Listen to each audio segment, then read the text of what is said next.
Hello ছোট্ট সোনামণিরা, আজ আমরা শিখব ফ্রুটস নেম মানে ফলের নাম বাংলা ও ইংরেজিতে।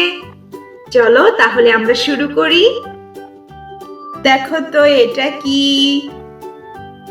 এটা হলো কালো জাম। কালো জামকে ইংরেজিতে বলে ব্ল্যাকবেরি। ব্ল্যাকবেরি মানে কালো জাম। এরপর বলো তো এটা কি ফল? এটা হলো বাঙ্গি। বাঙ্গিকে ইংরেজিতে বলে মাস্কমেলন।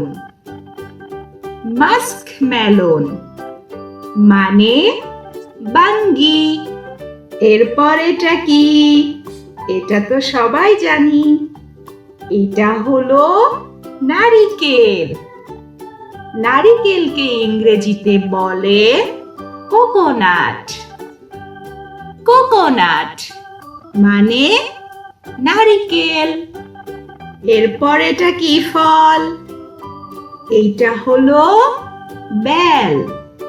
বেলকে ইংরেজিতে বলে উড অ্যাপল। উড অ্যাপল মানে বেল। এরপর দেখো তো সবুজ রঙের এটা কি? এটা হলো ডাব। ডাবকে ইংরেজিতে বলে গ্রিন কোকোনাট। গ্রিন কোকোনাট মানে ডাব। এরপর বলো তো এটা কি ফল? এটা হলো আমলকি। আমলকিকে ইংরেজিতে বলে আমলা। আমলা মানে আমলকি।